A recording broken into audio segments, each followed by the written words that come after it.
tonight I would like to talk about where we came from. And when we understand a bit of where we came from, we'll be able to understand a bit more about where we're going. We're a part of an evolving race, and that much our science has identified. But what that means, science has not been able to tell us because science doesn't know. There's a lot of speculation as to why we are here, and what does it mean to be human, and what are we connected to. Our scientific traditions tend to look backward in time to find relics to give us answers to those questions so we can understand our past, so perhaps we can understand more about our present and what it means to be human and what we are. Underneath all of those investigations, I do believe we're looking for the purpose of our existence, why we are here. So we look for where we came from, what are our roots, to understand some of what it means to be human now, so we understand maybe where we're going.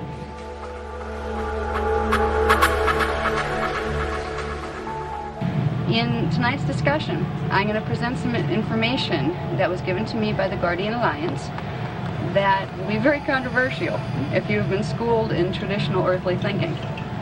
It is a history, and I'm going to leave out a lot simply because it would take a very long time to cover the whole history.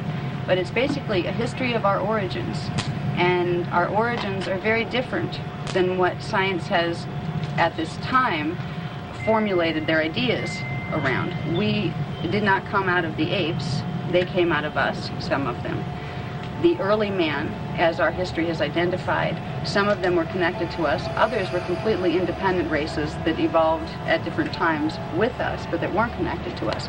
There's so much to our history that we have not had exposure to, and I would like to bring some of that information to you tonight as it was presented to me by the Guardian Alliance.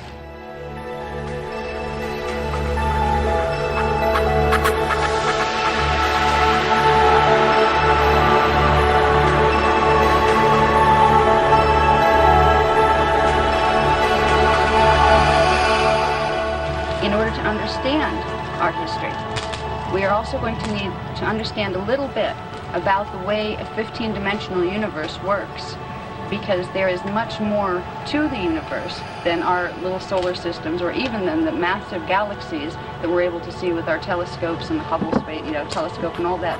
There's much more to reality than even those massive things. So I'm going to give a bit of a structure of what it means to be in a 15-dimensional matrix. And then I am going to show you where our basic genetic pattern came from. And I hope I'm able to convey this information to you in a way that somehow, at least intuitively, I can pass on the meaning of this. There is a meaning within understanding these things through which our whole self-concept of a race is redefined. There's a part of ourselves that has been lost for centuries and centuries that has been completely unavailable to us, but intuitively we have sensed a longing for and a lack of.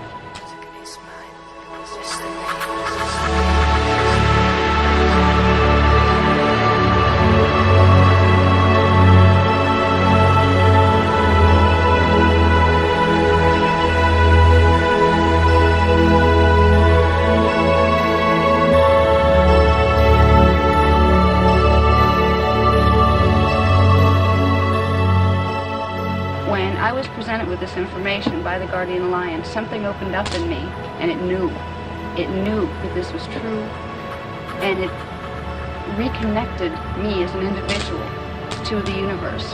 And I was able to find a greater love for our species because I saw its place within the greater scheme of things. We were a grand species once. We were not apes. And to understand this, I hope I can convey somehow through what I discussed this evening, the beauty and the meaning of what it means to be human. And also, once we understand that, where we have come from, we will begin to understand what is our process of evolution, where we are going. Because it is not just that we got this far and we happen to evolve to this place and there's really no direction. Evolution is not aimless. There is a purpose, there is an agenda, there are probable versions of what any species can evolve into. But there is also a primary version of what a species was intended to become. So, what happened a very long time ago on the planet called Terra, about 560 million years ago, there was a race of beings seated on this planet.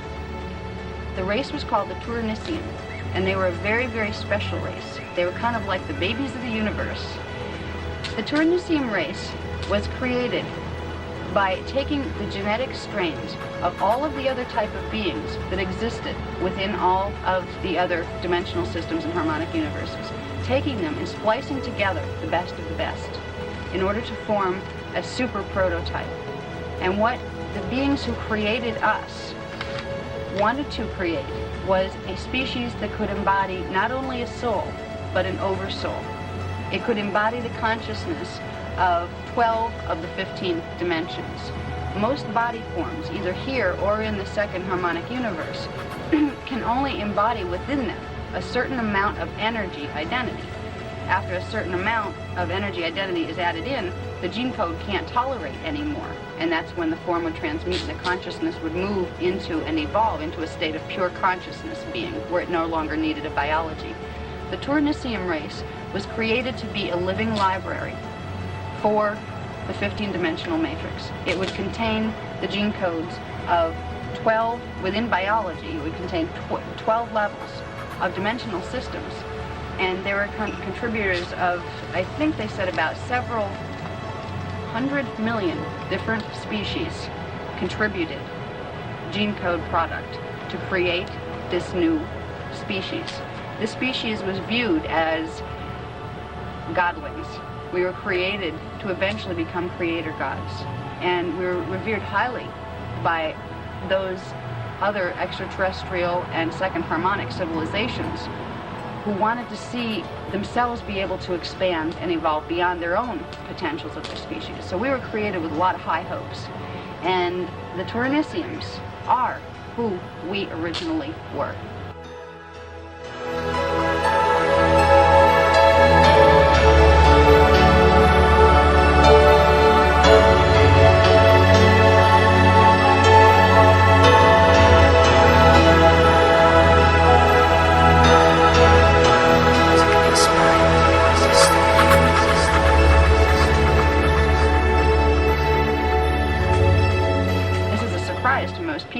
Because most people don't even know the second harmonic universe exists.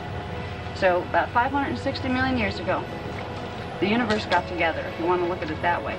Different biologies got together and contributed their genetic material to create this super race of beings. And they succeeded. They created the Tournisian race. They were second harmonic beings. There were gender delineations at certain periods of time. There were other periods of time when there was no gender to them. They did not reproduce by mammalian means as we do. They produced through energy replication. They didn't need to do the mammalian thing. They were a very, very special breed in the sense that they had 12 strands of DNA. We have 2 strands of DNA. Can you imagine what it might mean to have the potentialities of 12 strands? What abilities would that give us? What would our minds be like? What would our comprehension, our power, what would we be like with 12 strands? Compared to what we know ourselves as now, we would be godlike. We would have abilities that we could only dream of having now. And that is what the Tournisian race did have.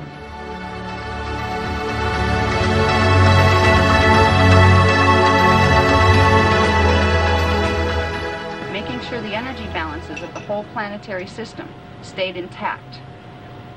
They were responsible for creating harmonious relationships with the other galaxies and the other planets in the galaxies of the second harmonic universe, because there were many, unlike it is here in the first harmonic universe within our solar system, within the Terran solar system, there were many active extraterrestrial civilizations, and it was just a much larger intergalactic community there. The Tournisians were raised to become mediators between species because they had the genetic codes that should enable them to be able to identify with every species. So they had a big job to play. They were supposed to be guardians. They were supposed to be mediators. They were really supposed to help the harmonious evolution of all species in the universe. We are basically an extraterrestrial gene code. And that is very amazing to many people because we're taught to believe that extraterrestrials don't exist. And when it comes down to that, it's saying we don't exist because we are the extraterrestrials. We just happen to be residing for the last many millions of years on planet Earth. It is important to understand our connection to the stars, because it's not just a hypothetical thing, it's not just an astrology thing, it's a literal thing that's happening in our gene code. And a part of our genes, in the little tiny filaments that compose our genes, vibrate in the same way that certain of those star clusters in our skies vibrate. There's a direct energetic link, and it helps us to create a sense of home when we realize that. We start to feel really connected to the universe when you start to realize that part of your own self. And you can feel it. It's an intuitive thing, but you can feel it there once you start working with it. So these are some of the contributors to the Turnisian 1 gene.